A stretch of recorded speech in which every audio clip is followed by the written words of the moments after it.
Martin Lehman is a volunteer and marketing manager for SCORE, or Counsellors for America's Small Business. SCORE is a non-profit organisation that works in partnership with the Small Business Administration to provide free counselling to small business owners and aspiring entrepreneurs. The organisation has 10,000 plus volunteers and through 400 offices has helped millions of small business. First of all, Martin, great to see you. So tell us about SCORE. Well, our slogan these days is Counsellors to America's Small Business.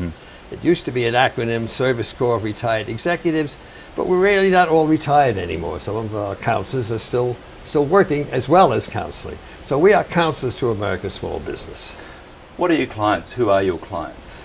Our clients really run the gamut, I would say, from people who want to go into business and don't have a foggiest idea. They want to go into business all their life, or they want to, I can open up a business, who come to us and say, well, how do I open this business?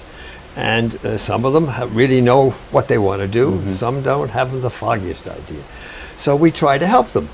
We have been men and women who have been in business and have been through the mill, if you will. So we say to this client, as we call them, well, what kind of business you want to go into? Oh, well, I want to open up a restaurant. Oh, well, that's fine. What do you know about the restaurant business? Well, they might say, well, my mother was a good cook.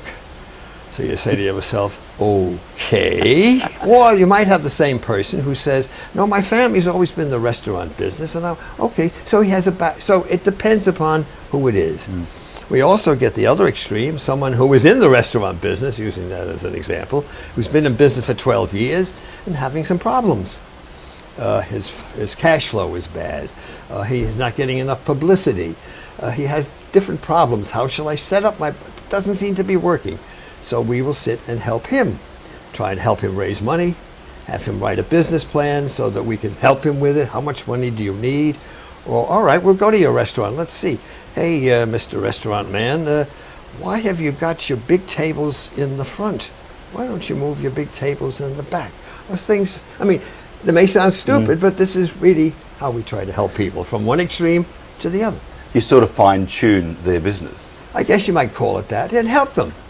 But marketing and placement of tables, as an example for a restaurant, surely that should have been thought out at the start. So maybe if they'd used your services at the start, they wouldn't be coming back to you 12 years later saying, where's the money? Okay, well, that's a good commercial, but yes, exactly. But the point of it is they don't. I mean, look, I was in business myself, okay? And as I was saying before, so if you're so smart and such a businessman, why are you helping other people? Why aren't you running your own business? Because I made mistakes. You're going to make a mistake. I don't care if you're Warren Buffett, you're going to make mistakes running a business. But we, having been through all these things, can try and help somebody not make that mistake if we can. That's really what we're trying to do. So what's the difference between SCORE and SBDC? Well, it's very similar but very different. Let me put it this way. A SCORE counselor is someone, as myself, who has been in business, has run a business, has either started it or took it over, whatever, but has been through the mill. And people come in, as I explained before, who want to start or having business, and we can sit with them because we've been there. We've done that. We have been in business. The SBDC primarily is in universities. Okay, they are sponsored partially by the SBA. We are completely sponsored by the SBA. They are 50%, I believe. Their funds come from universities, from other sources. The people who work for SBDC are paid.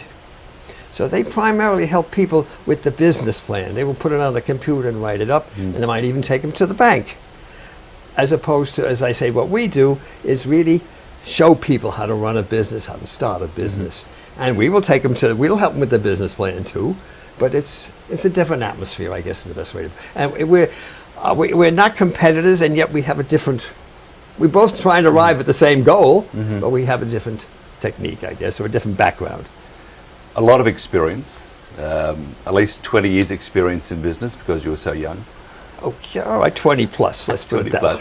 But you have been through the gamut yourself. Yes. What are some of the standout, I would imagine, mistakes that businesses make that you see just through experience, you say, no, you can't do that, you can do that. So what are some of the mistakes? Well, there's no pat answer for that, because... Or how do you then sense that a business is in trouble? Well, first of all, if you're running a business, it's a 25-hour-a-day job. Okay, for example, I was running my own business, and I would go to bed at night, and in my head I was saying, I had a women's apparel stores. That was my business, women's clothing. I had a small chain of women's apparel stores. And I'd say to myself, gee whiz, we should have green blouses. Why don't we have green blouses? I miss those green blouses. And all night long, all going through my head is the green blouses.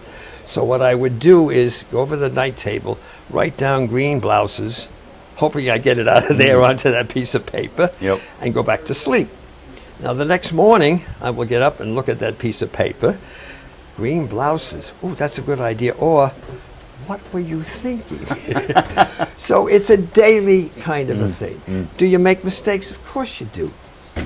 When you run a women's apparel store, as I did, I might go buy merchandise. I might buy these green blouses. Usually this is a stupid example. And when I look at them, I say, boy, I'm going to sell 1 million of those. And so I bring them into my stores, and I put those green blouses on the rack, and they're wonderful. And they're there for a week, 2 weeks, going on 3 weeks, and I say to myself, I've got to get rid of that, I don't want to use a dirty word, that crap, let's put it that way. Because it's not selling, I made a mistake. So I know next time, don't buy green blouses, or mark them correctly. Hopefully I learned from that mistake. But you must have the enthusiasm that when I bought those green blouses, wow, that's the answer. But you also must be business-wise enough to know, I made a mistake. Let's get rid of those green blouses. So let's talk about SCORE's success stories. Well, we've had a lot of success stories. Nationwide, there are over 10,000 of us. Okay, we have helped nationally over 7 million people. I was saying before, Apple Computer originally came to SCORE. That's one of the first success stories. And we have here in New York, people come in. We helped recently a restaurant open, talking about the restaurants, down on 9th Avenue and 23rd, 24th Street. Came in, he sat down, the counselor helped him get a loan, which is what we do. He needed a guaranteed loan. Now the SBA guarantees loans. We work with the SBA. We're right here in the SBA offices. And so this gentleman, he came in with his business plan. One of our counselors helped him with it. He's now open. You have to make a reservation a week in advance. So these are the things that we try to do, okay? We had someone recently who's going to be on television who invented something. What did she invent? She invented what they call a baby-carrying portomy, she calls it, okay? And it's something that a woman can carry her baby and still look at it and be comfortable with it. And she invented this. It was a patent. And she's now selling it to department stores and nationwide. And we helped her again, getting a loan, getting started. How do I start my business? How do I get the patent? So this is what we do. No matter what the business, we try to help them be successful. And that's, just to finish the answer, our reward is that I can sit here and say, we helped Apple Computer, we helped Portomy, we helped Clee Brasserie. This is, okay? What about challenges in New York City for business? I mean, we've talked about the success stories, but what challenges that are quite unique for a business in New York? Well, I was born and raised and educated in New York. And I've traveled around the world. I've been to Paris, I've been around the world. There's still only one New York. And this is a diverse community, as we all know. I mean, it's broken down ethnically, whatever you want. And so it becomes a challenge, but being in New York, you know the challenge. One of the things that I find today, which is interesting to me, is more and more women are going into business. As we go approach, I think it's already reached 50% of startups are women, and maybe has passed it already. So that this is something that's happening, okay? It's happening all over America, but you see it here in New York. This is something that if you realize what's going on, so this is a diverse community. Whether you're black, brown, Hispanic, whatever you are, woman, man, this is a cross-section. And so we help everybody, no matter what. It's a great city, New York. It's got a lot of unique assets about it, I would imagine. Yes. What does New York mean to you? Well, as I said at the outset, I was born, raised, and educated. And as I've traveled, and I still come back and say, this is where I want to live. Because I can go out, I can get in the subway, although recently I had a little knee operation, but I can still get in the subway, I can get where I want. If I have enough money in my pocket, I can raise my hand and say, taxi! And they might stop. And they're right there. They're right there. Yeah. So this is New York also. So this is part of living in New York. It's fast, it's tough. What did Frank Sinatra say? If you can make it here, you can make it anywhere. Or I did it my way. Oh, I did it my way, Yes. exactly. So yes, New York is difficult, but and a lot of people have made it here. The percentage of those who made it here is pretty high. Okay, from the start when you went into business to now, Right. technology has played a major part in no the direction of business. No question. How has it affected the basics of business, technology? Do you think we sort of rely too much on technology and not the one-to-one? Well, yes, I guess so. I mean, the people today who are being educated, when I started my business, I didn't have a computer. There was no computer, okay? And so I had to take a pad, green blouses 12, received on March 1st. March 2nd, I sold one. March 3rd, I sold one. Now I have 9 left. So I had to record everything. Nowadays, it goes on the computer. Yep. And it'll tell me that I sold one at 3 o'clock yesterday afternoon in store number 2. So it has changed the whole atmosphere, there's no question about it. And obviously the internet. People are now selling merchandise on the websites. And that percentage of business is growing. There's no question about it. So is it eating into my store if I had a store? Well, maybe I better have both. So the whole atmosphere of business has changed. Excuse me, no question about it. So how can SCORE then help business? Because we try to keep up to what's going on in the world, okay? We come down here, as I said, we get dressed, and we sit and we talk to people. And as smart as I think I am, and up to date, and read every paper, I'm still learning. I'm learning from you. You learn every day if you want to learn, okay? And this young man who sat here and talked about his restaurant, I learned from him. And so now I can still use that knowledge. I didn't know anything about restaurants, but I'm learning from him. One of the things that we, as SCORE counselors, when you come in to be a SCORE counselor, you say, oh, well, I ran a business, I know all about it. Yeah, but we have to go through a training period. And we realize, yeah, we know business, but there's a lot of things we don't know. And so one of the things we do, we go through a training period. And we sit, when I became a counselor in training, which is what we called, I sat with a gentleman and a client came in and they started talking and I opened my mouth and I said, hey, and the counselor then said to me, just a minute, please. And he pointed his finger at me, he said, you be quiet. Well, I don't know if I should get up and hit him. What the hell are you talking to? But he was right. Yes. He was right. Because one of the things that we learn is to listen. This person who comes in and who talks about, I keep using restaurant, but whatever, doesn't care how wonderful I think I am. They want help. So we listen.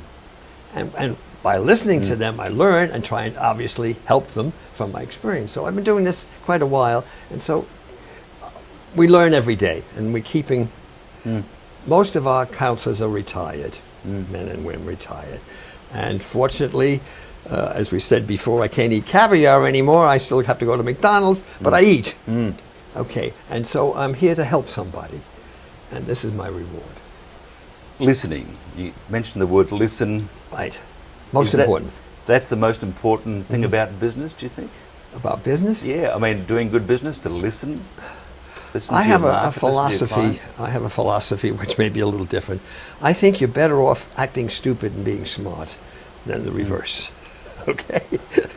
In other words, instead of being, okay, act stupid, but be smart. Okay, don't think you're so smart and you're really stupid. Okay, so sometimes you're saying, oh, really? Oh, I didn't know that. You knew it, but so it's part of it. Look, everybody doesn't agree with this philosophy, but this is, okay. You're better off sometimes zipping your lip and listen.